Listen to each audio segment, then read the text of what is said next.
Alright,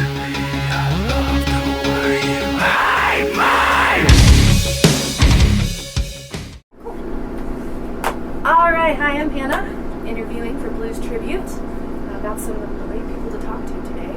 Yes. Earlier we did an interview with Tom from Hell Yeah, and now we are with some members of Like a Storm. Do you want to go introduce yourself and I do. I'm Matt from Like a Storm. Thanks for taking the time to talk to me. Yeah, of course. Thank you for talking to us. What instrument or what's your position in the band? I play guitar and I sing, and on our records, my brothers and I all do like keyboards and programming and stuff as well. So. Nice. So jack of all trades, basically. Master of none, for sure. That's awesome. So you guys, 3 brothers, yeah? Yeah. Nice. Yeah. That's awesome. How does that work? Do you guys fight a lot, or? Yeah, the others are actually beaten up in the back. That's why they're not here now. Ah, that makes sense. No, we we actually get on really well. I think, you know, I mean, we come from New Zealand. That's this bizarre accent that I have, and we're over here getting. Some people call it sexy. Some people might. Yeah, I know. To those people, we say thank you. Yeah, there you go. You know a few girls, eh? I do. I might be one of them. Oh, a girl, wow. anyway. Maybe. Last time I Hey, checked. happy Valentine's Day. Oh, thank you. You as well. I mean, you know, we get to do what we love, so you have your moments with anyone. You know, when you're on tour, you're spending all day, every day with people. Yeah. But when you're family, there's no room for any resentment. It's like you just say what's on your mind, the other person says what's on their mind, and it's over with. Yeah. So I think it's cool, and we've got to share a lot of pretty amazing stuff together, which, you know, to share with your family is pretty cool. Yeah, I bet it is. There's a couple bands out there nowadays that have like siblings in the band, and I've always wondered if that's got to be a little weird, but apparently not for you guys. So. It hasn't been. I think it depends a lot on who your brother is. True, right? Yeah. Nice. How did you guys get started? You guys are from New Zealand, like you said, but where did you really get started from? Well, you know, we grew up in New Zealand playing music. Our mum encouraged us to learn piano as kids. And it's that old story, you know, when you're a 5-year-old kid, you'd rather be outside playing with your mates than practicing piano. Yeah. But what it did mean is when we all started to get into rock music and we wanted to play, you know, guitars and drums and anything we could get our hands on, having that piano background made a huge difference. I bet. So we kind of spent our high school years playing in different bands and just being obsessed with rock music. And then we decided, you know, that the 3 of us loved playing together. Like, we loved playing so much. And when we would jam together, even though we were in different bands, when the 3 of us would jam together, we just had this kind of natural chemistry. And we were like, you know what, if this is what we want to do, we should all be doing it together. Exactly. So we joined forces and formed Like a Storm, and then we decided, okay, well, if this is really what we want to do, then, you know, as much as I love New Zealand, it's a very small place. Yeah. And we wanted to come up here to North America and see if we could make a go of it, you know, as a touring band in the States. Nice. Here we are. There you go, yeah. So New Zealand is a really nice place to live, though, I've heard, at least. Place. Yeah.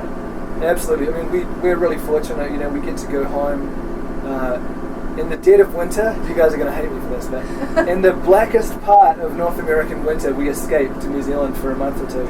We were just back there.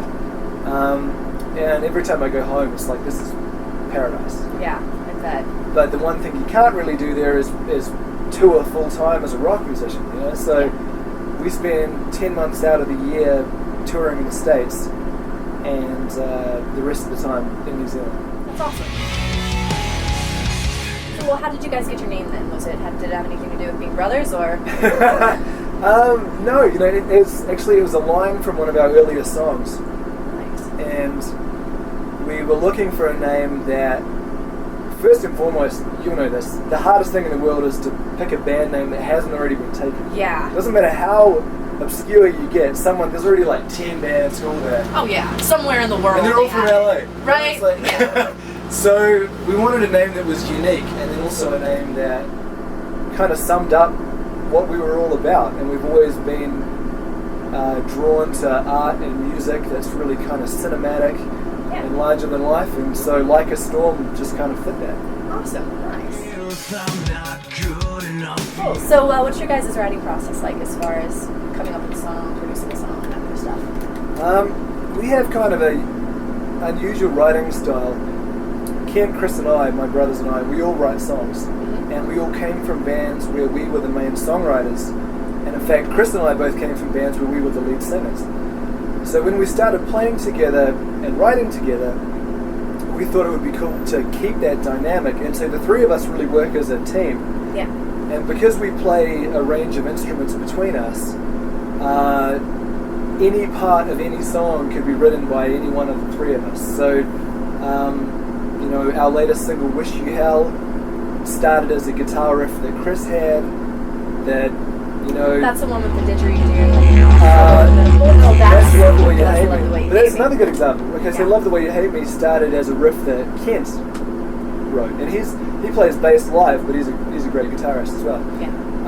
So Kent wrote this like super heavy guitar riff and had the idea for, you know, Love the Way You Hate Me, which we just thought was such a cool idea. And so the three of us got together and we wrote a song around it, and then when we got to the middle of that song, we didn't have anything. And Chris has played didgeridoo for years, and we've always loved it, and we're always looking at ways to push the envelope wherever we can. Yeah. And so we thought with that song, it's like the perfect opportunity to work the didgeridoo like into the band as if it was not just like a gimmick, but like another instrument. Yeah. So that song probably is a good example of our writing process. You know, it started as one guy's idea, and then the three of us everybody pushes and pulls it in different directions. You know, we write the guitar parts, bass parts, drum parts, not necessarily the people who play them live either. It's just kind of like a free-for-all. And then we put the didgeridoo in there. So cool. Yeah. That's awesome. Yeah, I've never seen a band with a didgeridoo in it. Like, and tonight you will. I know. I've seen you guys online and stuff, but I've never seen you live. So I'm extremely excited to see that, because it's something, like you said, it's something that's, you wanted something unique and you wanted something to work in to kind of be different, and that's exactly what you guys got there.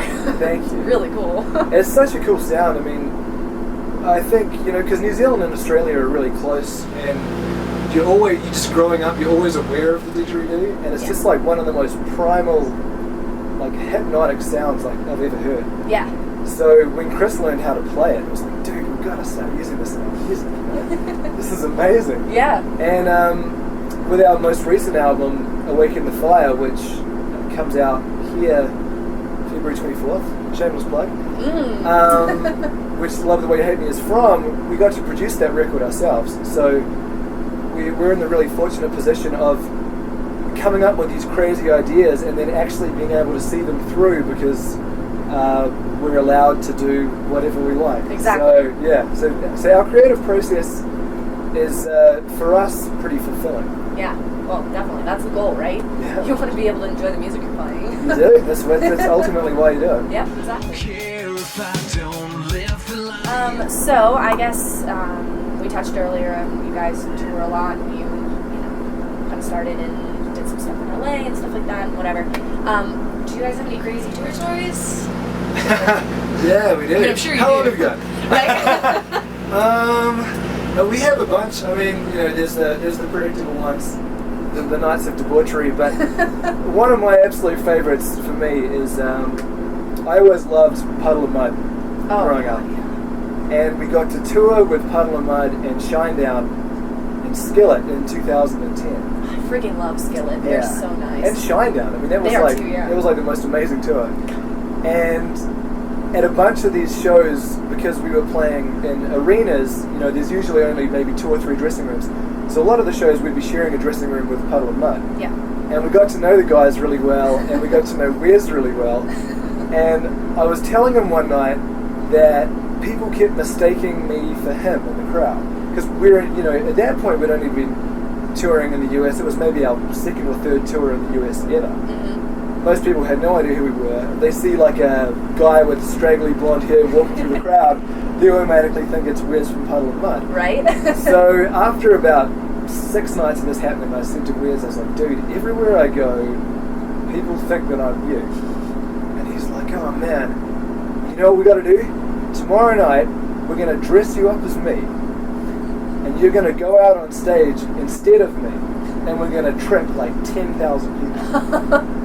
And we had a few drinks, so I was like, yeah, that's a really funny idea. Yeah. And then we woke up the next morning, and when I saw him again, he was like, so we're going to do it, right? I was like, okay. I guess this is happening. I was like, I'm never going to get this opportunity again. Yeah, no. I get to be in Puddle of Mud for like 30 seconds. I get to be Wes. Yeah. So he gave me his hat and his camo jacket and his Les Paul, and then he even taught me how to walk like him. Oh my God, Yeah, this was like, serious. It was like I was immersed in the character. I became Wes, and I went out on stage, and we were in Fort Wayne, Indiana. This huge crowd, like probably 10,000 people. And when the other guys in the band went out, I went out instead of Wes and stood at the front. And I even said something to the crowd in like my best American accent. Yeah? Just to the thing is, everybody... Can we hear that later? I really want to hear it. It's a bit rusty. Okay. Well, you don't have to. You sort of had to be there at the really time. entertaining. But it was like 10,000 people thought that I was Wes from Puddle of Mud. And when he walked out on stage and stood beside me, They were like... dressed exactly the same as me, the look on people's faces was priceless. That's awesome. That's always one of my favorites, because it's just like, it was so bizarre, and we basically punked like 10,000 people at once. Yeah. So that's pretty cool. That's awesome. So who's your favorite person that you toured with then? Would it be Puddle of Mud, or do you have someone else? It's really hard to pick one. I mean, we've done a lot of touring. We've been really lucky. We've done a lot of touring with the guys from Creed and Alter Bridge. That was one of your first tours, right? Yeah, the guys in Creed took us out on our very first tour of the States, and Creed were in the same studio making their Full Circle reunion album. Yeah. And they had this huge arena tour built around this record. And Mike Plotnikoff, who was one of our producers and a guy who really taught us a lot about, writing songs and being in a band, he sat Mark Tremonti down, who's one of my idols. Yeah. He sat him down and played our first single, Chemical Infatuation, for Mark. Mm-hmm. And said, look, these guys are from New Zealand and they're over here making a record, Yeah.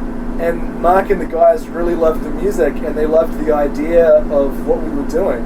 Yeah. So they took us, a completely unknown band, out on this huge arena tour. So cool. Our first show in the States was playing for like 15,000 people. Oh my God. In Pittsburgh.